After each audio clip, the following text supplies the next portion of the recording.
What's going on, wrestling family? Welcome back to Hear These Thoughts. So I want to have a conversation about a conversation surrounding the Royal Rumble this year, and most of them consist of 2 points.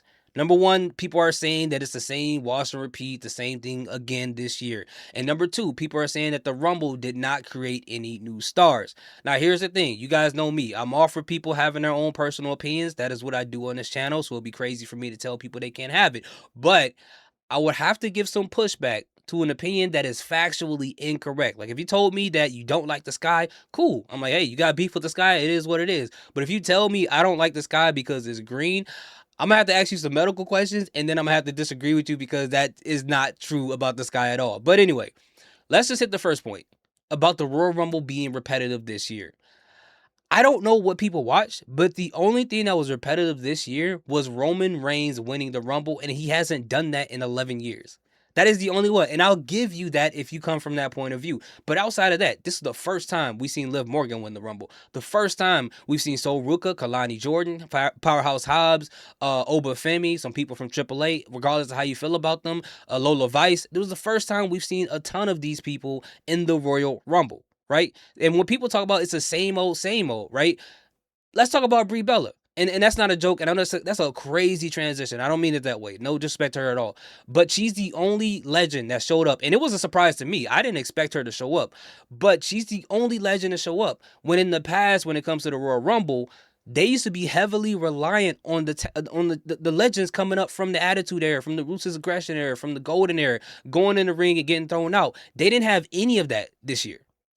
None of that. And remember, people used to complain about that all the time. Like, oh my God, why don't you give an opportunity to the people there? Why are you bringing back legends? Nobody want to see those old heads anymore. And then when they don't do it, people are like, this the only legend we got was Brie Bella. It's like, come on, man. Like, what do y'all want to happen? What do y'all want to happen? And I think Brie Bella actually has something to do this time around. So it did make sense for her to return, for the Bellas to do something in the women's tag division. But then also, I want to talk about the fact that people say that there was no new stars created. That is the other thing that I got to get pushback for because I'm just like, did we not just see what type of showing Sol Ruka had in the Women's Royal Rumble? She ended up on the final three.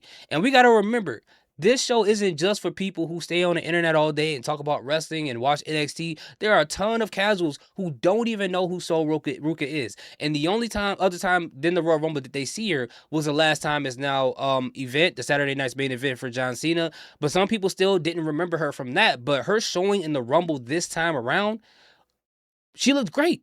Kiana James looked amazing. We all know who Kiana James is, but there are some people who did not know that she can actually go like that in the ring. She looked great. So we got two people at the very least that I can remember right now that you can say that they pretty much, well, I wouldn't call Kiana James built as a star, but it gets more eyes on her. But Sol Ruka, the way she was presented, she looks like a star. People were asking me, who is the girl who was doing the front flips and, Stone Cold Stunnering people? I'm like, that's not what the move is called, but that's Sol Ruka. That's who she is. And she's going to be a huge star. And when you look on the men's side, look how great Oba Femi looked. I know he ran into the buzzsaw that we call Brock Lesnar, but before that, the way he was eliminating people, he looked amazing. And the way that they presented him, especially with his interest with all the pyro and stuff like that, he looked like a huge star. And the people, again, there are some people who don't watch NXT that saw him come out and was like, who is this guy? Why is he even Powerhouse Hobbs? He got a ton of pyro.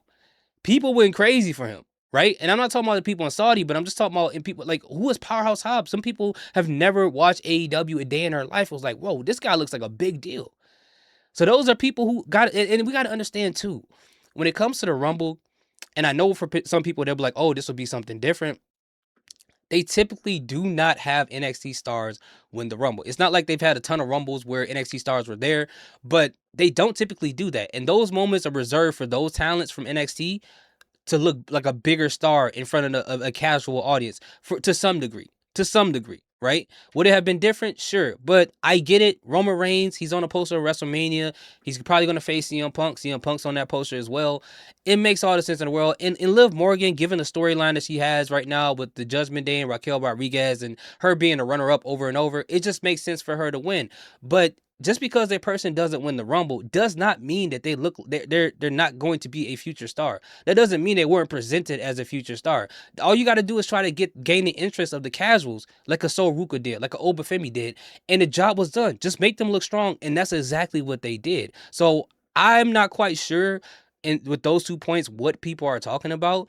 But again, I feel like at this point in time, when it comes to like professional wrestling, man, people are just gonna find something to be upset about at the end of the day, and they don't have to like everything, but it starts to come to a point where people are taking the same thing other people have said in other videos, even if it doesn't apply to the moment, just because a negative reaction garners a lot of views, they start saying the same thing over and over and over about stuff that it does not apply to, just to be negative. I can't tell you why. It doesn't make any sense to me. Again, people don't have to like everything, but to the most part, it is trendy to be negative about everything, and it doesn't make any sense to me. Now, again, I just want to make this clear. It's not just me defending WWE. I see people do this with AEW. I see how people shoot down MLW. I see how people shoot down Rev Pro. I see how people talk about GCW. I see how people talk about all those other things. They just do the same thing all across the entire board.